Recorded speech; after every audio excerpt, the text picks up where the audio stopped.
天宫里面呢就不在一个地方了，就是演戏一样啊，也就在这里有了就变了，变了就演就完了，就人生就是这样，戏也是这样，它是无常的，就是不断的变化的，变来变去，但是它也没有一种东西看你，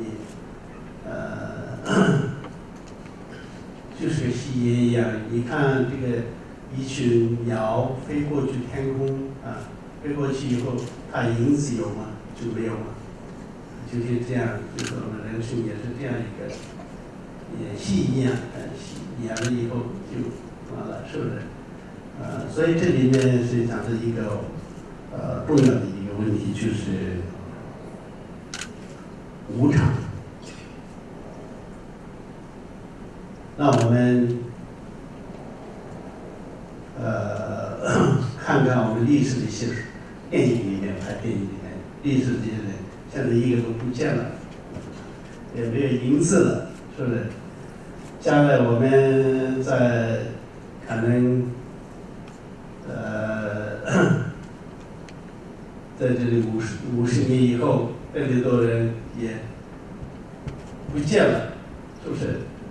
人生是这样一个东西，是，所以这个人生无常，我觉得这个要领会到这个人生无常是非常重要的一个问题。现在很多年轻人也很多忧郁症，什么很多不同的这种，因为没有很好的真正的理解这个人生无常。一般来我们讲人生无常、死亡无常，这是比较容易的了啊，是不是？我们这个地球也是在24个小时里面转来转去，人也是生有死了，我们积起的东西最后要塌下来，我们积累的东西总是要化掉的。我们今天在这里共同汲取在一起，最后有分数。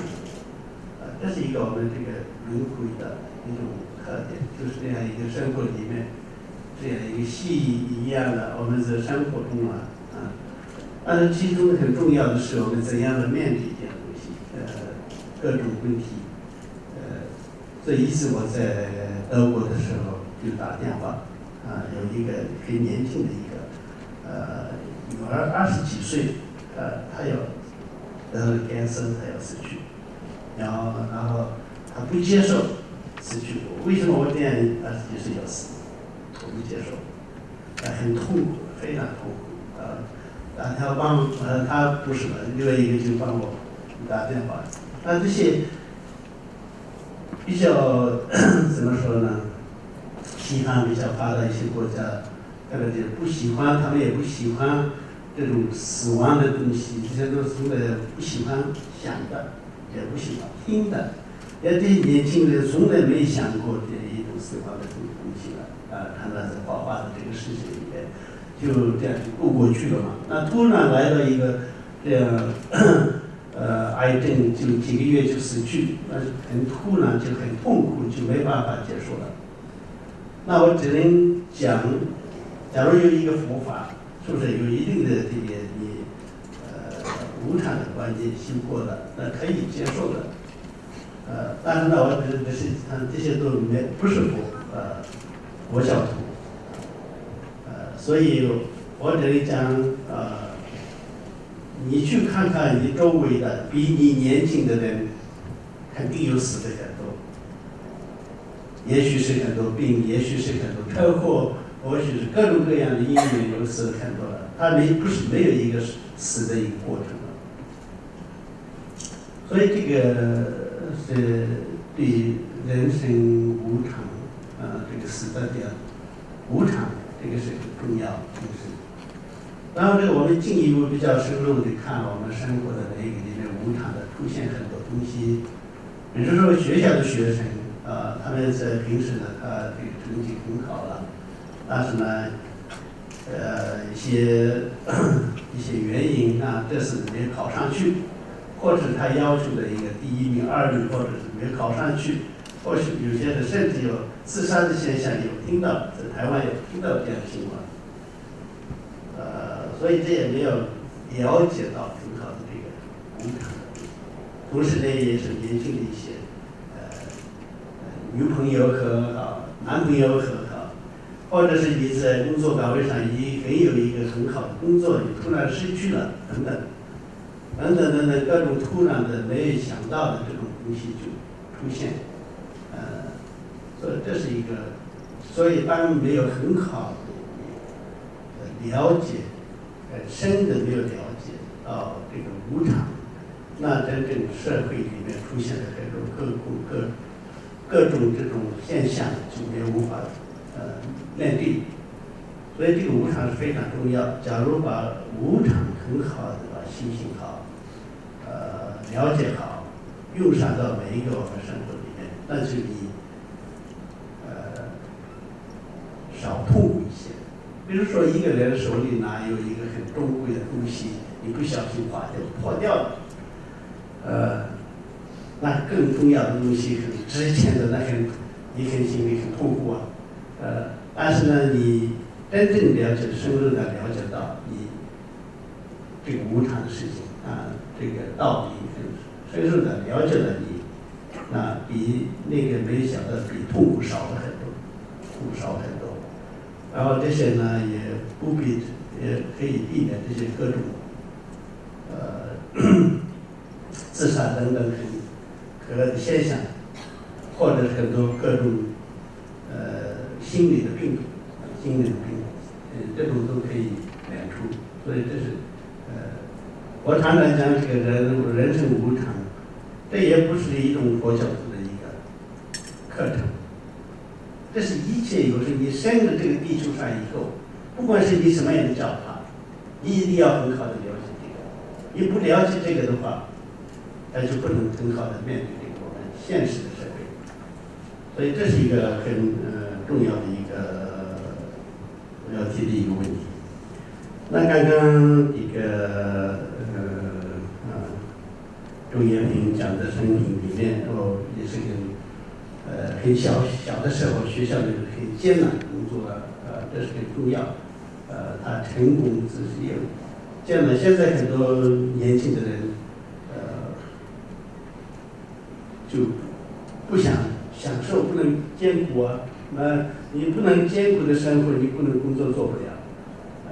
特别这个强调21世纪这样一个很竞争的时候，没有这样一个艰苦的、艰辛的这样一个sinh活，你什么事情都不能完成不了的这是很重要。你要辛苦。小的时候西藏也说，学习的时候你要一定要辛苦。小的时候，所以这个没有这样一个，他成功的一个是这个很重要的是很辛苦，从小学从这个地方就很辛苦的工作，这是一个重要的一个问题。那另外一个呢，我们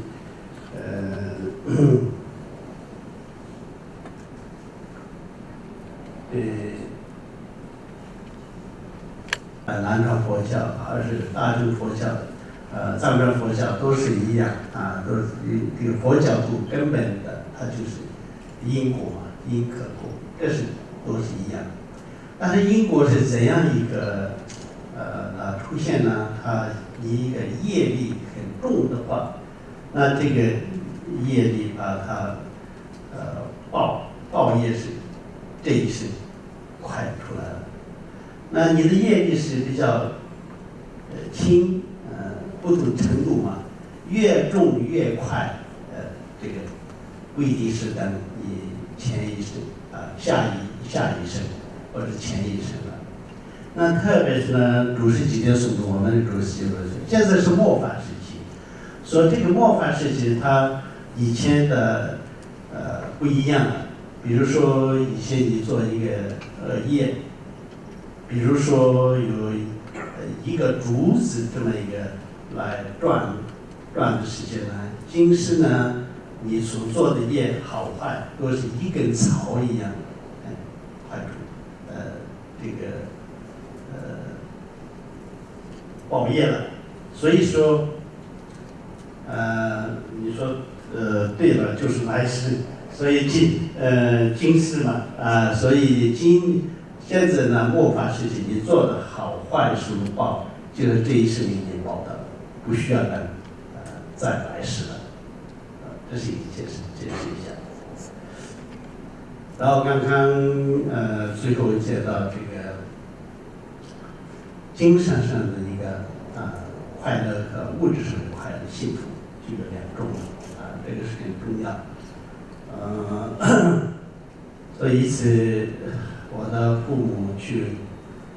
母以前也是做一些生意的，在印度嘛，所以他好像是一些古董吧，他们也不知道到新店里去卖这个。他的朋友以前做生意的，然后估计说他去了那里以后，就他有很大的房间，也有7、8辆车子，几个司机在等他来的时候接这个BMW来接他，送的时候呢，马上就送回去，宾士就送回去，那一个过程。然后他说：“哦，我们非常高兴，现在你那么的房子，小孩做生意那么多，我们非常高兴你现在这样一个发展这方面。”然后他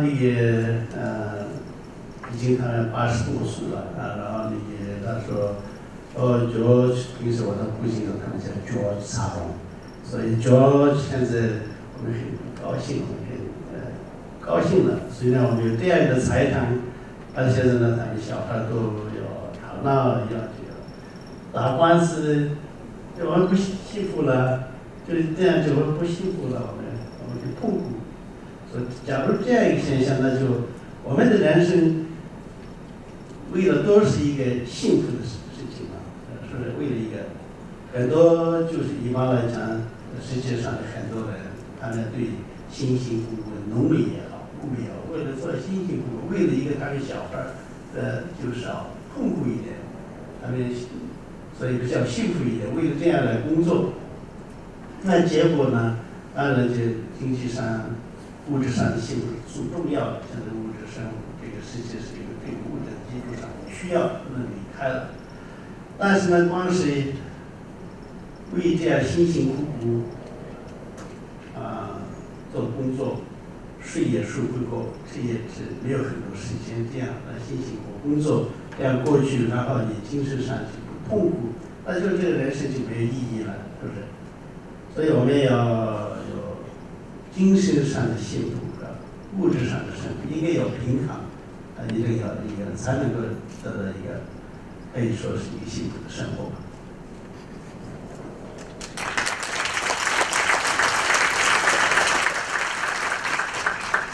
这样，谢谢法王开示啊。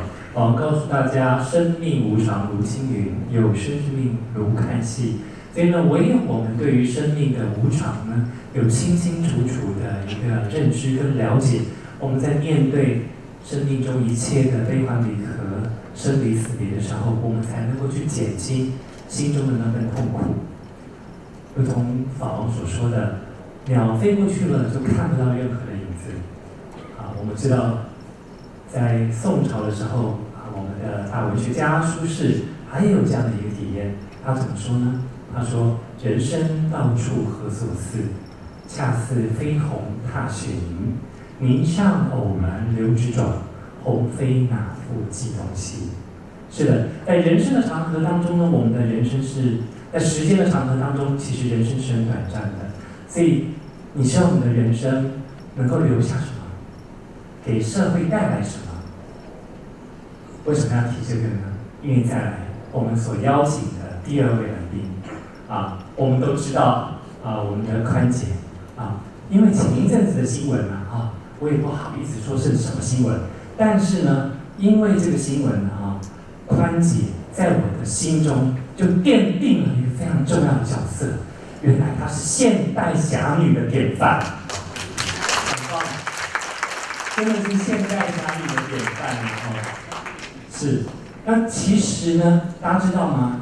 宽姐呢，除了就是说在这个电视上呢，好像尽量的搞笑之外呢，实际上呢，在这个私底下，他经常的去做很多公益活动，不管大家知道或不知道了啊，其实他非常的照顾小朋友就是做了很多很多对小朋友有帮助的事情。当然这些部分我们就请宽姐来跟大家做分享，欢迎宽姐。突然好紧张哦，这个场面这么严肃，对不对？我有点坐立不安这样，就很紧张，也怕讲错话哦，还是突然爆出一个什么那个不太合适的字。我觉得因为我年纪还轻嘛，刚满18岁，我觉得我也没有什么好的历练啊，像朱高仪这样可以跟大家分享。人生如戏，戏如人生啊。我觉得这句话就是，其实，在《金刚经》里面，在《金刚经》里面已经有一句话可以解释得很清楚了，就是一切有为法，然后如梦如幻影，对吗？对吧？好，讲错了。如梦幻泡影。如梦幻泡影，你看，你的书没念好。那我自己本身我就凭良心讲，其实我信佛，但是不够虔诚然后我看佛经，我也看圣经，因为教会学校念3年，逼不得已要背圣经，所以我是一个信佛不够虔诚，然后念圣经又不相信上帝的，基本上是一个修得很不好的然后6根也不清净我觉得那个希望有机会可以慢慢修了。我觉得最难的就是自己修了。那拍电影对我来说呢，我觉得拍电影对我来说就是一种修行，然后喜剧对我来说就是一种布施我们那个电视广告有嘛，施有2种布施有3种，这个是在什么经里面呢？这个佛陀讲的，我想一下宝积经对，宝积经里面写的布施有3种，一种是财布施、法布施、无畏布施。所谓的财布施，就是说你运用金钱财物，然后去帮助应该帮助的人，然后有一些专有名词了比方说是上奉下施，上奉就是上奉3宝，佛法真3宝，然后下是6道众生，这个就很难背了谁会背一下6道众生？背一下。我是很紧张，那不是说大家聊天吗？现在变成个人演讲。你我买定丢的，我不讲我唔对位。好，我严肃一点，我来解释这个什么叫这个宝积经。宝积经里面谈的就是3个。来，你背一背，我刚刚讲过了。我刚刚讲的三布施是哪3布施？就是财布施、法布施、无畏布施啊。哎呀，来呀！我要这个位置。哎呦，他不要跟我问我一定什么叫财布施？我刚刚。对，就是如果说尽自己的能力，你可以做捐多少是多少，都不管。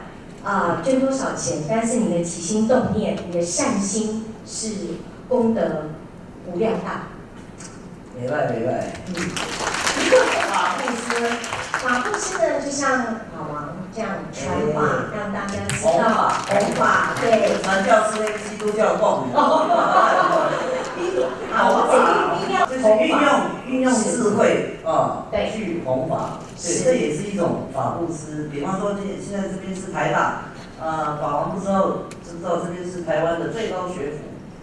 比方说这边的教授就是传授他的智慧，然后给这些学生，也是一种所谓的法布施。无畏布施就是什么都做。是不是意思？不要讲太敏感了哈，我都就是无畏师，就什么都可以去帮忙。对，就是极尽所能的，对，然后去帮助众生，利益众生。对，哎，不错。那我就是说解除痛苦，就像法王一样，运用他的智慧，然后去弘法，然后去帮助该帮助的人啊，减免众生的恐惧，然后给予快乐。那很勉强讲，为什么说喜剧也是一种布施？那我应该算不算是无畏布施呢？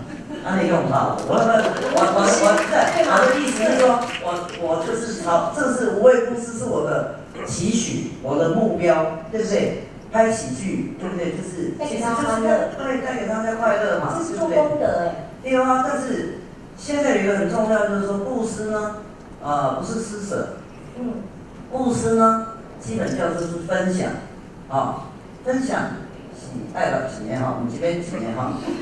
2月7号哈，大尾龙王第一集，2月5号大尾龙王第2集哈。没有分享快乐给大家了哈。我不知道你讲啥，我直接要随便听的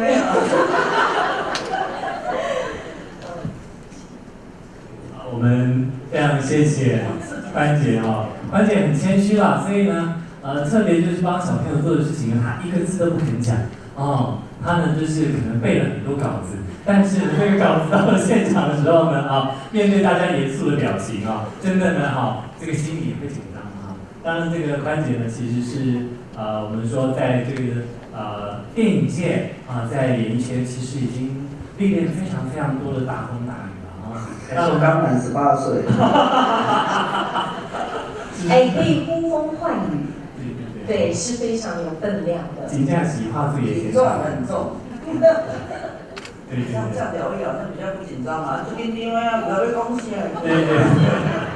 对，那刚才呢也非常这个钦佩我们的彩华不愧是大明星当我们在拿起麦克风要拯救关姐的时候呢，彩华已经先一步先拿起来讲话了所以完全知道说在这个过程当中怎么跟关姐来做互动不过呢，虽然这个互动很有趣但是呢，刚才这个一来一往的解释我们在对话性丢脸就是说这样的一个所谓的这个对于这个佛法的解释当然我们想每个人有不同的一个体验不同的一个感觉，我觉得都很棒那回归到一个重点呢，我觉得宽姐做的最棒的就是她其实就是一个不造作的利益一切众生，所以呢，她做任何的事情呢，她也不想特别去提，不想特别的去夸奖自己，不想特别的去说那些细节。报告师兄其实事实是这样。其实我真的看很多佛经，但是我有很多疑问。那你要我现在问嘛？你现在你跟我吐槽对吧？我就论的，我不能乱问那我们问大家好不好？大家想不想听？这样说。那在问分解，你要先选一个你觉得可以问你不要问了一个呢。你看这样就是给我压力，上有压力你刚刚讲到《金刚经》，尽量聊。不是，你不要，我不会背错，背成圣经就是《金刚经》里面所谓的一切有为法。那他讲的就是全世界任何东西都是缘分。然后我们今天坐在这里也是缘分对不对？然后我坐在那边很紧张然后碰到你们也都是缘分一切全世界任何事物都是缘分，但是缘尽缘灭。我是觉得说，缘分不是生生世世吗？为什么缘可以尽呢？这个我是觉得这个比较不理解因为毕竟佛陀离我2000多年了那么佛都看了他们了我说我也没有办法打电话去问。那今天我们法王在，对，可以问法王，这是我们的福气。对，我也真的今天其实真的会紧张的原因说有这个机会可以这边跟法王平起平坐哇！我今天没拿来很紧张真的很紧张。好，所以关姐对于这个《金刚经》的这个最深奥的一个我们说道理我们说这个一切有为法，如梦幻泡影。因为叫我们乱问啊，所以我就问这个应作如是观。对，所以对于这样的一个所谓的缘起缘灭的这个部分呢，我们实在还没有那样的一个智慧去了解、去明白或者去体验、去感受。那面对这样的一个至深巨大的道理，我们是不是可以也请到法王呢，来跟大家用我们可以理解的、我们可以明白的比较简单的话语，让大家有一些启发。恭喜法王。我看邱立宽提到2个大问题了，一个是三布施，一个是这个《金刚经》的事情。像我讲一点，三布施方面。刚刚讲的那个是宝积经，宝积经是我们有特别的一种，就我们可以去看这个特别的一个关系的。为什么说呢？主席姐姐所有的他的著作是按照宝积经讲的。他的老师潘木主博士，他所有的经是根据华严经来讲的，所以这是要我们知道的一个。所以宝积经有120品。说刚刚提到的这个是一个三布施嘛，三布施，就是法布施、财布施、无为布施。那无为布施这个，藏文里面，有米基巴、加皮基巴，就是有一个这个词句。所以中文呢，第一句的这个无为布施，米基巴、基巴，那还有一个词句在下面，加皮基巴。所以这个2个加起来，加皮基巴很多。这个米基巴加皮基巴，它不只是一个所以它这个内容是好像第2个内容不仅是无为的布施，还有一个rescue， 就是挽救的意思，有一个这样一个挽救的意思。那这个挽救的内容挺广了，我看我们详细的讲到挽救我们的生命啊。挽救很多，关键的是一个什么样的东西？你拍戏的时候有关键的时候，你刚刚提的你的这个时候，关键的这些时候呢，你把这个全场的这个工作给救出来了，这也是无为的布施了，无为的布施了。所以这一层很多这个关键时候就有这样一个，不只是生命也好，不管是你工作也好，关键时候你要牺牲自己，你要挽救这个全部的团体。这是无为的布施，这是我在讲的。那提到《金刚经》，《金刚经》这个里面，一切有为法，如梦幻泡影，就好像是梦一样，幻想一样，水泡一样，银子一样。是不是一切为法？所以这是跟生的一个佛法的道理了。这个《金刚经》这个禅宗来讲的话，禅宗五祖以前是这个渐修，这个渐修是根据《楞伽经》来，根据《楞伽经》讲的。那五祖以后六祖呢？那根据《金刚经》讲的，所以根据《金刚经》讲的是，它是一个究竟的东西，究竟的东西。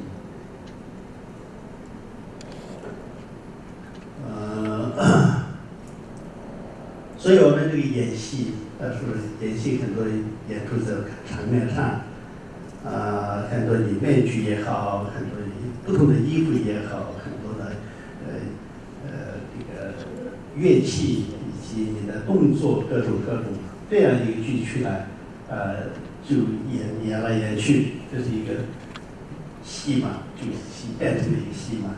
但是真正戏在哪里呢？研究的话，那就全部把它我们分析，这个分开，就是那个你。